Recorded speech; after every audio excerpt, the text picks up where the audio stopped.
ఓం వసుదేవసుతం దేవం కంసచాణూరమర్ధనం దేవకీ పరమానందం కృష్ణం వందే జగద్గురుం. ఓం శ్రీ రాధాకృష్ణాభ్యాం నమ.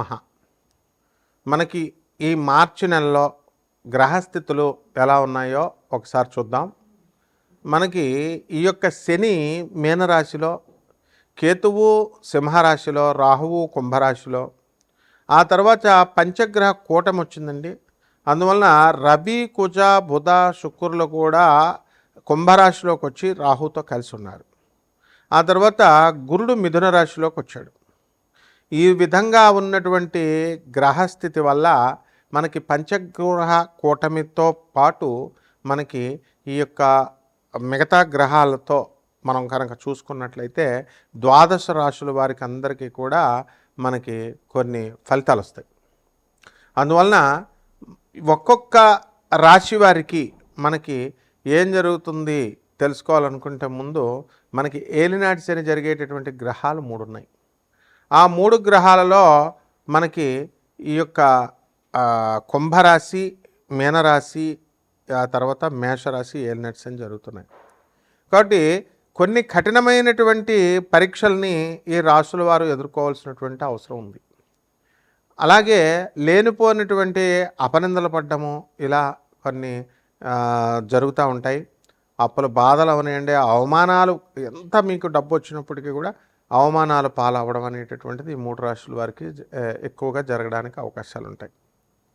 ఇకపోతే ఈ యొక్క ధనుస్సు రాశి వారికి మనకి అర్ధాష్టమ శని గ్రహ దోషము, అలాగే ఈ యొక్క కర్కాటక రాశి వారికి మనకి అష్టమ రాహు జరుగుతుంది అనుకోండి. అయితే సింహరాశి వారికి అష్టమ శని దోషం జరుగుతుంది. కాబట్టి ఈ దోషాల ప్రభావం వలన మీరు ఎంత కష్టపడి పనిచేసినప్పటికీ కూడా పనులన్నీ కూడా చాలా ఆలస్యంగా జరగడము ఇలా మీకు ఉంటాయి. అనవసరమైనటువంటి చిన్నవారు, మీకంటే చిన్నవారి వలన మాటలు పడేటటువంటి సందర్భాలు అనేకమైనటువంటివి జరుగుతూ ఉంటాయి. కాబట్టి ఈ యొక్క రాశుల వారికి ఈ అష్టమ శని, అర్ధాష్టమ శని, ఏలినాటి శని ప్రభావాల వల్ల మనకి ఈ రాశులన్నీ కూడా చాలా బాధిస్తూ ఉంటాయి. కొన్ని రాశులు నేను చెప్పినటువంటి రాశుల్ని. అయితే వీళ్ళందరికీ కూడా మనము ఈ ఫలితాల నుంచి మనం దాటుకోవచ్చా అండి ఈ యొక్క దోషాల నుంచి అని అంటే ఖచ్చితంగా దాటుకునేటటువంటి అవకాశాలు అధికంగా ఉన్నాయి. అయితే మనము కరెక్ట్ అయినటువంటి సాధన చేసుకోవాలి, కరెక్ట్ అయినటువంటి గురువు అవసరం అనమాట. ఒకటి ద్వాదశ రాశుల వారికి అందరికీ కూడా మనకి ఏ విధమైనటువంటి ఫలితాలు ఇస్తాయో మనం ఈ వీడియోలో చూద్దాం. అలాగే ఇవన్నీ కూడా కోటాను కోట్ల మందికి కామన్ ప్లాట్ఫారం మీద చెప్పబడేటటువంటి రాశి ఫలాలు. కాబట్టి దీనికి మనం ఏం చేయాలంటే వ్యక్తిగత చార్ట్ చూడాల్సినటువంటి అవసరం ఉంది ప్రతి ఒక్కళ్ళకి కూడా. అప్పుడు మాత్రమే సంపూర్ణమైనటువంటి మనకు జరిగేటటువంటి దశలు, మనకు జరిగేటటువంటి జాతకం అనేటటువంటిది తెలుస్తుంది. కాబట్టి ఈ రకంగా ఒక్కొక్క రాశి వారికి విడివిడిగా మనకి ఈ మార్చి నెలలో 2026 సంవత్సరంలో మార్చి నెలలో మనకి ఏ విధంగా జాతక ఫలితాలు ఉండబోతున్నాయో మనం చూద్దాం. ధనుస్సు రాశి. ఈ ధనుస్సు రాశి వారికి అందరికీ కూడా ఈ మార్చి నెలలో చాలా శుభప్రదంగా ఉంది. ఇప్పుడు దాకా లాసులు డబ్బులు పుష్కలంగా వచ్చినప్పటికీ కూడా పాత వాళ్ళని నమ్ముకొని, లేకపోతే వీళ్ళు మోసం చేయరు అనేటటువంటి ఉద్దేశంతో ఫ్రెండ్స్ని అవనివ్వండి, బంధువులను అవనివ్వండి వెళ్తే వాళ్ళ చేతుల్లో మోసపడేసరికి మీరు చాలా తట్టుకోలేకపోతారు. ఇదంతా కూడా అర్ధాష్టమ శనిగ్రహ ప్రభావం ఉండడం వల్ల మనకి ఇవన్నీ కూడా జరుగుతున్నాయి. కాబట్టి దీనివల్ల ప్రతి చోట కూడా అశాంతి ఉండడము, ఆ తర్వాత ధనం రావడం లేదు అని అనుకోవడము, ఈ విధంగా మనస్తాపానికి గురయ్యారు. అయితే మంచి రోజులు వచ్చినాయి ధనుసు రాశి వారికి. ఆర్థికంగా గత నెల కంటే కూడా ఈ నెల బాగా పెరగడానికి మంచి అవకాశాలు ఉన్నాయి. అలాగే మనకి గురుడు మిథున రాశిలో ఉన్న కారణంగా చక్కగా మనకు భార్యాభర్తల మధ్య అనుసంధానము, తర్వాత ప్రేమానురాగాలు ఇవన్నీ కూడా ఒక బ్యాలెన్స్డ్ రూపంలో వెళుతుంది. అదేవిధంగా అక్రమ సంబంధాలు ఉన్నటువంటి మగవాళ్ళు ఎవరైతే ఉన్నారో అటువంటి వాళ్ళందరూ కూడా ఇమీడియట్ ఎఫెక్ట్ వదిలేసుకోవడం అనేటటువంటిది చాలా శుభప్రదమైనటువంటి సలహా.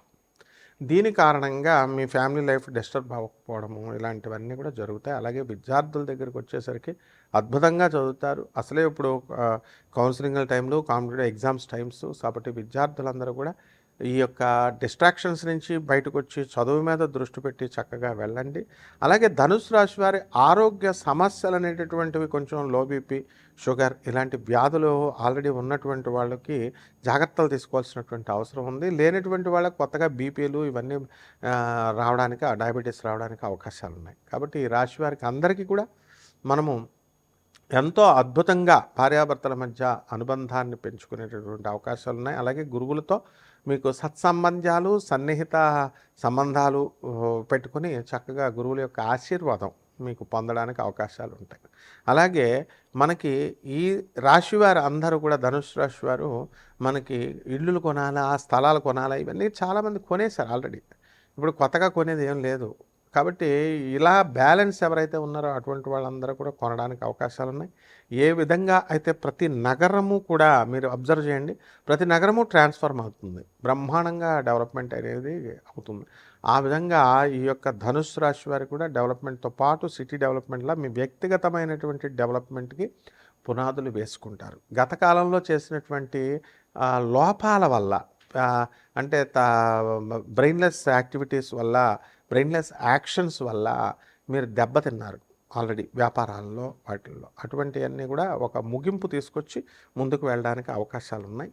ఆశగా దురాశగా వెళ్ళకండి, చక్కగా ప్రాక్టికల్గా ఉండండి. మూఢనమ్మకాల మధ్యలోకి వెళ్ళకండి. మూఢనమ్మకాలని తాత్కాలికంగా మీకు ఉపశమనం కలిగించినప్పటికీ కూడా పర్మనెంట్గా లాస్ అవ్వడానికి అవకాశాలు ఉంటాయి. కాబట్టి మిమ్మల్ని ఎవరైతే డిస్కరేజ్ చేస్తుంటారో, మిమ్మల్ని ఎవరైతే సాధించలేరని నిరాశపరుస్తూ ఉంటారో అటువంటి వాళ్ళతో అసలు స్నేహాన్ని ఇమీడియట్ కట్ చేసేసేయండి. ఆ విధంగా ఉండడం వల్ల మీరు అద్భుతాలు సృష్టించేటటువంటి అవకాశాలు అధికంగా కనబడుతున్నాయి. కాబట్టి కొత్త కొత్త పరిచయాలు ఈ ధనుసు రాశి వారికి అవడానికి అవకాశాలు ఉన్నాయి. అలాగే రైతులు కూడా బ్రహ్మాండమైనటువంటి పంటలు మీరు వేయడానికి అవకాశాలు ఉన్నాయి. నిమ్మకాయల బిజినెస్ వీటిల్లో బ్రహ్మాండంగా ముందుకెళ్తారు. పరిహారాల దగ్గరికి వచ్చేసరికి మనకి ఈ యొక్క రాహు మనకి బ్రహ్మాండమైనటువంటి ఫలితాలు ఇస్తున్నాడు. అయితే ఈ శుక్ర గ్రహం వల్ల మనకి కొన్ని ఇతర స్త్రీల వలన ఈ యొక్క ప్రాబ్లమ్స్ రావడానికి అవకాశాలు ఉన్నాయి. కాబట్టి శుక్ర జపం చేయండి, శుక్ర స్తోత్రాలు చదవండి, శుక్రుడికి కిలోంపావు బొబ్బర్లని, తెలుపు రంగు వస్త్రాలను ఇచ్చి పేద బ్రాహ్మణులకి శుక్రవారం నాడు దానం చేసుకోండి. అలాగే బంగారం రోజు రోజుకి రేటు పెరిగిపోతుంది. అందువలన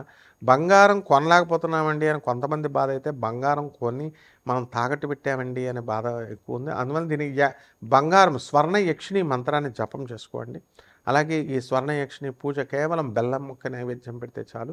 ఈ రకంగా రావి చెట్టు చుట్టూ ప్రదక్షిణాలు చేసుకోండి. ఓం శనేశ్వరాయ నమః అంటూ బ్రహ్మాండంగా ఉంటుంది. శుభమస్తు. కారణంగా మీకు అనేక రకమైనటువంటి లాభాలు మీకు జరుగుతాయి. వృత్తిలో అనేకమైనటువంటి టెన్షన్స్ని అధిగమించి మీరు ముందుకు వెళ్ళడం అనేటటువంటిది జరుగుతాయి.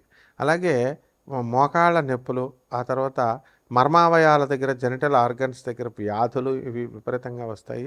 చెస్ట్ పెయిన్ ఇవన్నీ కూడా. కాబట్టి ముఖ్యంగా ఈ యొక్క శని మీనరాశిలో ఉన్న కారణంగా చాలామందికి ఎవరికైతే పుచ్చు పళ్ళు ఉన్నాయో ఆ పుచ్చుపళ్ళ నొప్పులు, పిప్పని నొప్పులు బాగా అధికంగా బాధించడం అనేటటువంటిది జరుగుతుంది.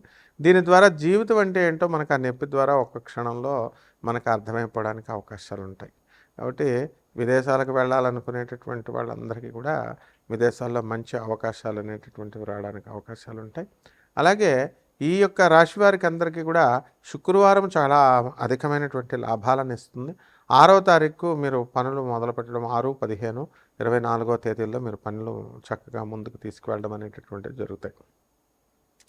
ఈ రాశి వారికి అందరికీ కూడా నూతనంగా నల్ల వస్త్రాలను మీరు కొనుక్కోవడము, ధరించడము ఇలాంటివన్నీ కూడా చేస్తారు. మరి ఈ యొక్క రాశివారి కొన్ని పరిహారాలు చేసుకోవాల్సినటువంటి అవసరం ఉంది. మరి ఈ రాశివారి కేతు మనకి అర్ధాశ్రమంలో ఉన్న కారణంగా కేతు జపం చేసుకోండి, కేతు స్తోత్రాలు చదవండి. అలాగే చక్కగా ఈ యొక్క రాశివారికి ముఖ్యంగా ఈ యొక్క అధికమైనటువంటి బాధ దేని నుంచి మనకి ఈ యొక్క శని నుంచి మనకు ఉన్న కారణంగా మనకి శని జపం చేసుకోండి, శని స్తోత్రాలు చదవండి. రావి చెట్టు మొదలు అది శివలింగ రూపం, అది రావి చెట్టు. రావి చెట్టు పైనుంచి నీళ్లు పోయడము, క్రింద నీళ్లు పోయకుండా చేసేటటువంటి ప్రదక్షిణాలు ఏవి కూడా పనిచేయవు మీకు. కాబట్టి రావి చెట్టు చుట్టూ ఓం శనేశ్వరాయ నమః అంటూ ప్రదక్షిణాలు చేసుకోండి. అలాగే మోకాళ్ళతో చక్కగా ఒక ప్రదక్షిణ అనేటటువంటిది రావి చెట్టు చుట్టూ మీరు చేసుకోండి, ఓం శనైశ్వరాయ నమః అంటూ.